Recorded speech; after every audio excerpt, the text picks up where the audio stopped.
Bab 50, inilah cinta terindah. Tanpa menunggu lama, Charlotte tersambung dan mengaktifkan loudspeaker agar Glory bisa mendengarnya. Ada yang mau kau katakan padaku? Tanya Charlotte, sedikit tidak sabar. Michael menjawab singkat, tidak ada. Kalau kamu tidak menurut, aku matikan panggilannya. Charlotte berpura-pura tidak puas.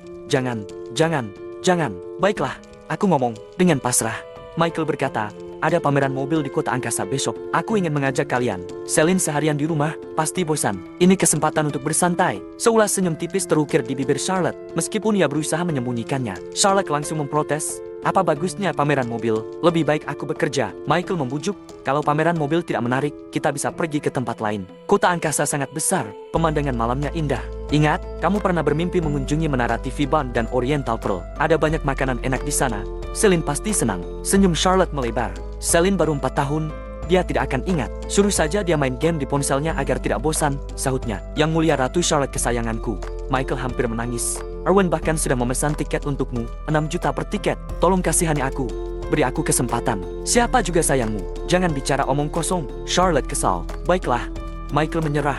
Mengangkat tangannya. Selama kamu mau pergi ke kota angkasa bersamaku, aku rela melakukan apapun. Aku akan bertanya pada Celine dulu. Charlotte mengeluh. Tapi kedepannya kamu tidak boleh membuat keputusan seenaknya lagi. Pak Erwin sangat baik padaku, padahal aku hanya karyawan biasa. Bagaimana aku harus menghadapinya? Siap, jawab Michael lega. Setelah menutup telepon, Charlotte mengangkat bahu dan berkata kepada Glory, kamu paham maksudku, kan? Glory mengangguk. Kak Charlotte, aku percaya kamu tidak ada hubungan apa-apa dengan Pak Erwin. Tapi, kenapa kamu tersenyum senang sekali saat menelpon mantan suamimu? Pipi Charlotte memerah. Masa, aku hanya tersenyum biasa, bantahnya. Glory tertawa kecil, bukan hanya tersenyum biasa, tapi tersenyum bahagia, seperti gadis kecil yang jatuh cinta. Aku mendengar semuanya. Kamu bilang tidak mau pergi, tapi sebenarnya kamu mau. Maksudku, kamu sengaja tarik ulur. Sika. Glory menirukan Charlotte. Kak Charlotte memang hebat menaklukkan pria. Ajari aku dong, serius. Berhenti omong kosong. Charlotte menggelitik Glory hingga keduanya tertawa terbahak-bahak dan berlari-larian di atas atap, tanpa beban. Seandainya Michael melihat mereka, dia pasti akan sangat senang. Sudah lama, ia tidak melihat Charlotte sebahagia ini. Jam 2 siang, di Kompleks Citra Raya, Robin dan Michael turun dari mobil Q7. Michael membawa banyak tas, sampai kesulitan menaiki tangga. Di lantai 2, mereka bertemu Nenek Winda. Nenek Winda, sapa Michael. Michael, kamu datang, mau menjemput Charlotte dan Celine. Charlotte bercerita kamu ingin membawa mereka ke kota angkasa. Dia sangat senang, bisik Winda, penuh arti. Sungguh, Michael gembira bukan main. Nenek Winda, ternyata nenek memang nenekku. Winda tersenyum, anak nakal, sekarang pandai merayu. Ya, jalan-jalan hanya langkah pertama. Jika kamu sukses, belilah rumah besar dan jemput mereka. Tidak masalah berapa lama, yang penting nenek menantikan pernikahan kalian. Jangan lupa undang nenek, ya. Michael tertawa, jangankan undangan pernikahan, kelak aku akan membelikan nenek dan kakek Salman rumah besar agar kita bisa jadi tetangga. Winda menggeleng, anak nakal, jangan bicara omong kosong. Ia menganggap itu lelucon, tapi Michael serius. Setelah berubah, ia lebih memahami arti setetes kebaikan dibalas mata air kebaikan. Jika bukan karena Winda, Charlotte dan Celine pasti akan mengalami masa yang lebih sulit. Michael pamit pada Winda dan menuju lantai 3. Celine membukakan pintu dengan riang. Charlotte sedang berkemas, mengenakan rok panjang ketat dan rambut terurai. Ia tampak sangat cantik, membuat Michael terpesona. Apa lihat-lihat? Charlotte tersipu. Kamu terlalu cantik. Michael terpesona. Charlotte mengabaikannya. Begitu keluar dari ruang tamu, ia melihat banyak barang bawaan Michael. Bawa apa saja kamu? Ini baju dan sepatu untukmu dan Celine. Coba dulu. Cocok atau tidak? Jawab Michael. Baju baru? Oh, baju baru lagi. Celine sudah lama tidak pakai baju baru. Celine bersorak gembira. Tapi kata-kata Celine justru membuat Michael sedih. Ya, punya papa kurang ajar sepertiku, malah membuat Celine sedih.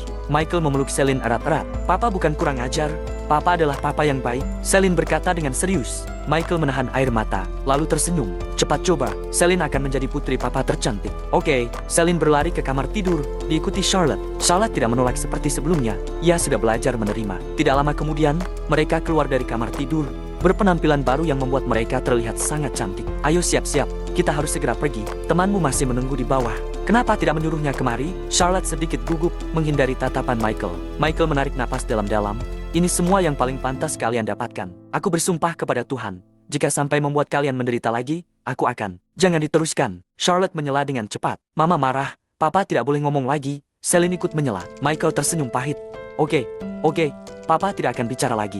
Bab 51. kebakaran diri. Seperti yang dikatakan Robin, entah mereka pergi ke kota angkasa atau tidak akan ada perubahan besar dalam pameran mobil. Alasan utama Michael ingin pergi ke sana adalah untuk berbagi momen hangat dengan Charlotte. Kedatangan Robin sebenarnya tidak begitu berguna, kecuali untuk meredakan suasana canggung. Wajah Robin penuh dengan senyuman tatkala melihat Charlotte dan Celine turun. "Halo, kakak ipar," sapa Robin. "Panggil saja aku Charlotte," jawab Charlotte, merasa sedikit canggung. Bagaimanapun, dia dan Michael sudah bercerai. Robin malah berkata, "Gak bisa begitu, kakak ipar. Aku lebih muda darimu. Kak Michael bisa membunuhku kalau sampai aku memanggil namamu saja." Robin sebenarnya tidak bodoh. Dia tahu siapa yang paling diperhatikan Michael sekarang. Dalam beberapa hal, menyanjung Michael lebih baik daripada menyanjung Charlotte. "Halo, paman," sapa Celine dengan riang. "Haha, halo, keponakan om," jawab Robin. Dia menggandeng Celine dan membuka bagasi mobil. Di dalamnya terlihat penuh dengan mainan, makanan ringan, dan beberapa gaun kartun. "Wah," Celine membuka mulutnya lebar-lebar. "Paman, semuanya untukku." "Tentu saja, kalau punya semua ini, nanti Celine gak akan bosan di rumah," jawab Robin sambil tersenyum. Dia benar-benar menganggap gadis kecil itu sangat menggemaskan, sopan, dan mudah disukai. "Kalau menikah nanti, aku harus punya anak perempuan," kata Robin. Michael tertawa mendengarnya. "Kamu saja masih jomblo, masih mau ngomongin pernikahan? Siapa bilang aku jomblo? Camilla sebentar lagi mau jadi milikku," sanggah Robin. Michael agak terkejut mendengarnya. Tampaknya setelah apa yang terjadi malam itu, hubungan keduanya makin dekat. "Kak Michael," Robin mengangkat alisnya sambil menjawab dengan minat. "Bagaimana kalau kita tanding siapa yang lebih cepat ngejar target pasangan kita?" Pipi Charlotte yang memiliki lesung langsung memerah setelah mendengar ucapan Robin. "Aku gak bisa tanding denganmu. Aku perlu membuktikannya dengan tindakan nyata." Michael tertawa mendengarnya. Beberapa orang ini pun menaiki mobil dan langsung pergi ke bandara. Charlotte tentu tahu bahwa mobil ini adalah Audi Q7. Dia bertanya-tanya, bagaimana bisa Michael bertemu begitu banyak orang penting setelah mereka bercerai. Selain itu, sikap mereka sepertinya sangat sopan dan hormat pada Michael. Tapi bagaimanapun juga, mereka sudah bercerai. Charlotte tidak punya hak untuk bertanya lebih dalam. Tidak hanya tiket Charlotte dan Celine, tetapi juga Michael, Robin, dan Erwin membantu memesannya bersama. Semuanya kelas 1. Ini kali pertama Charlotte melakukan penerbangan memakai tiket kelas 1. Dia sampai terkagum-kagum pada layanan dan suasananya. Belum lagi Celine yang baru pertama kali naik pesawat. Dia merasa asing dengan segala yang dilihatnya. Robin memandangi keluarga 3 orang yang duduk di sana. Seketika sudut mulutnya berkedut. Dia selalu merasa dirinya hanyalah obat nyamuk yang seharusnya tidak datang. Pukul 4 sore, pesawat mendarat di Bandara Andromeda. Perjalanan 1 jam tidak membuat Celine merasa lelah. Dia malah enggan pergi. Charlotte akhirnya mengerti, memang pilihan tepat membawa Celine jalan-jalan keluar. Begitu keluar dari bandara, terlihat seseorang sedang berdiri di depan sebuah Mercedes-Benz G melambai ke arah Robin di kejauhan. Dia seorang pria muda berkacamata. "Kamu juga mengatur orang buat menjemput kita?" tanya Michael. "Aku gak berani mengatur orang ini. Aku gak nyangka dia ternyata mau menjemput kita." Robin menabrak Michael dan berkata dengan suara rendah, "Zane, putra kepala kota angkasa, Kak Michael mau mengenalnya." "Gak," Michael terkejut. "Kamu juga kenal orang macam dia?" Kota angkasa tidak sebanding dengan kota samudera. Sebagai salah satu dari 4 kota madya yang langsung berada di bawah pemerintah pusat bebas tanah, kota angkasa setara dengan wilayah administrasi provinsi, juga merupakan pusat ekonomi internasional, keuangan, perdagangan, perkapalan, serta inovasi ilmu pengetahuan dan teknologi. Dalam hal posisi, Brick Yavi selaku kepala kota angkasa adalah kepala kementerian provinsi yang setingkat dengan gubernur provinsi lain di Tivs. Tetapi menyangkut soal status, banyak pejabat di perbatasan tidak bisa dibandingkan dengan Eric. Intinya, jika dilihat dari perspektif generasi kedua, Robin lebih rendah statusnya dari Zane. Itu sebabnya Michael bingung. Pak Arik sebenarnya berasal dari provinsi lain di Tivs. Dia termasuk salah satu murid ayahku yang paling dibanggakan. Hubungannya dengan ayahku juga terjalin dengan sangat baik. Robin dengan cepat menjelaskan. Michael tiba-tiba menyadari, "Jadi, hubunganmu baik dengan Zane?" "Bisa dibilang gak begitu. Kami cuma pernah bertemu beberapa kali." Robin mengerucutkan bibir. "Kalau memang gak begitu kenal, buat apa dia menjemput kita?" Michael secara tajam memahami poin-poin penting. "Ini," Robin sedikit ragu. "Apa dari kakekmu atau ayahmu? Kayaknya kamu sudah ngasih tahu mereka semua tentang aku." Serangkaian pertanyaan dari Michael langsung membuat Robin merasa agak takut. Menurut Robin, Michael sepertinya tidak suka orang lain mengetahui kemampuannya, terutama diketahui oleh orang-orang berkuasa agar tidak menimbulkan masalah yang tidak perlu. Inilah kebenaran yang sulit saat menghasilkan banyak uang. "Ayahmu dan ayahku bukan orang asing. Aku mungkin membutuhkan bantuan mereka ke depannya, jadi memang perlu mengenal mereka," kata Michael. Robin kemudian menghela napas lega. "Aku gak bisa menyembunyikan masalah setumpuk anggur merah itu, juga hunian Gordon. Sebenarnya, ayah dan kakek sudah tahu tentang perkembangan distrik baru Samudera Selatan. Tapi pemerintah provinsi menyuruh agar berita gak menyebar.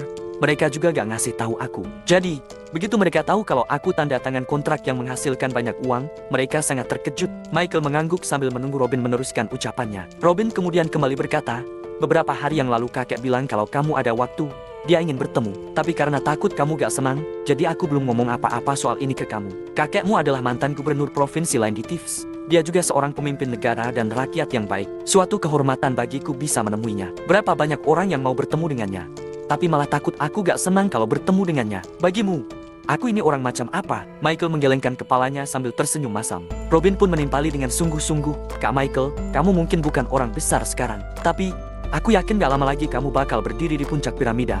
Sika, mulutmu ini serius sekali mengatakannya. Oke, kalau begitu aku pegang ucapan keberuntunganmu. Michael tertawa. Zane tidak mendengar apa yang mereka katakan, tetapi Charlotte dapat mendengarnya dengan jelas. Mantan gubernur provinsi lain di Thieves dan kepala kota angkasa. Charlotte benar-benar curiga jika saat ini telinganya salah dengar.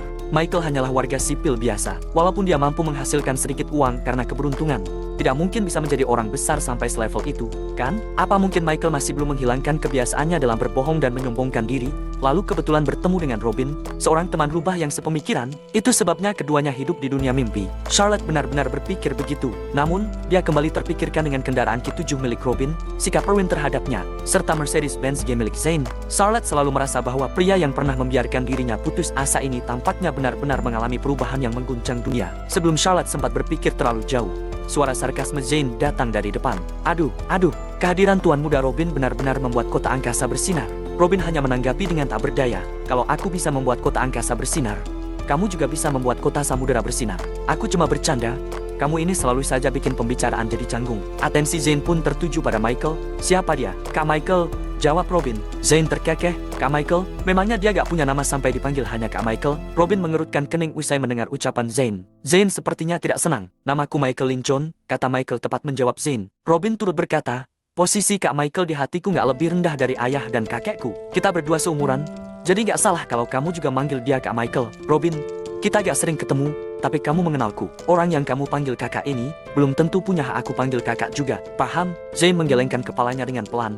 Sekilas tatapannya yang dingin begitu bangga. Sontak raut wajah Robin tenggelam. Dia tahu lebih baik daripada siapapun. Andai dia datang sendirian, kakek pasti tidak akan memberitahu Rick. Sedangkan Rick juga tidak akan menyuruh Zane menjemputnya. Satu-satunya alasan kenapa Zane bisa berdiri di sini adalah karena kedatangan Michael. Dari hal ini saja sudah diketahui, meski Jay dan Tom belum pernah bertemu Michael, mereka masih sangat peduli pada Michael setelah apa saja yang dialami Robin. Hal semacam ini juga termasuk persahabatan tak terlihat bagi Robin. Hanya saja, Robin tidak menyangka setelah mendapat sikap Zane yang begitu kasar di depan Michael. Apa mungkin Pak Arik tidak mengingatkan Zane? Atau mungkin kakek tidak memberitahu perihal Michael kepada Pak Arik? Suasana yang awalnya cukup bagus, tiba-tiba malah menjadi canggung. Zane kemudian berkata, ayahku memang menyuruhmu buat menjemputku, tapi aku bukan pengangguran. Selain itu, aku ini seorang pengusaha. Sudah pasti kamu tahu lebih baik dariku. Bagi seorang pengusaha, waktu adalah uang. Kalau hari ini kamu gak ngasih alasan masuk akal kenapa aku harus naik ke mobilmu, maaf banget, aku gak mau naik. Michael dan Robin saling memandang. Mereka sudah paham bahwa tatapan Zane penuh dengan kebencian.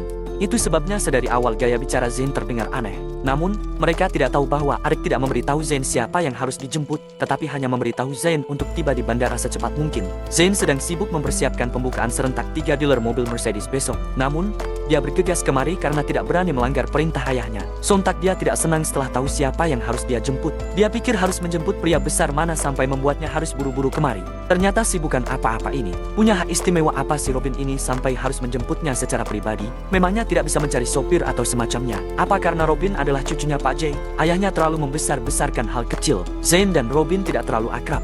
Ditambah ada celah di antara mereka. Bisnis Robin tidak sebesar Zane, jadi Zane tidak mau memperhatikan Robin. Itu sebabnya Zane tidak segan saat bicara dengan Robin. Zane, jangan keterlaluan. Raut wajah Robin terlihat makin jelek. Kurasa aku gak keterlaluan. Memperhatikan kesetaraan dalam segala hal itu penting. Masa alasan semudah ini saja kamu gak paham? Ejek Zane. Robin memang punya temperamen yang berapi-api. Michael malah menarik lengannya saat dia berencana untuk menghardik Zane. Apa? Kamu pikir aku juga keterlaluan? Zane menilai dari atas ke bawah pada Michael. Michael pun tersenyum. Apa 3 toko Benz dealer mobil akan buka pada waktu yang sama besok? Zane agak terhenyak mendengarnya. Dia langsung bertanya, kok kamu tahu? Bagaimana aku bisa tahu? Itu bukan urusanmu. Tapi ucapanmu memang benar. Kamu gak akan rugi datang kemari meski hari ini kami gak naik ke mobilmu. Michael berhenti sejenak, lantas kembali berkata, rumah yang ada di distrik Mullen, besok jangan nyalain kembang api di sana, soalnya bisa terjadi kebakaran diri. Setelah itu, Michael menepuk bahu Zane dan lanjut berjalan ke depan. Zane mengerutkan kening dan tidak mengerti apa maksud Michael. Sedangkan Robin malah sangat gembira. Dia percaya bahwa Michael tidak akan menembak target tanpa tujuan. Zane, Kamu pikir dengan Pak Arik nyuruh kamu jemput kami secara pribadi cuma asal jemput saja? Coba pikir pakai otakmu itu. Aku tahu siapa identitasmu dan kenapa aku nyuruh kamu manggil dia Kak Michael. Robin mendengkus dingin. Aku tahu kamu sombong, tapi kamu juga harus pakai kesombonganmu di tempat yang tepat. Kak Michael ngasih kamu peringatan. Jadi sebaiknya anggap serius, jangan malah gak digubris. Kalau sampai itu terjadi, menyesal pun gak bakal ada artinya.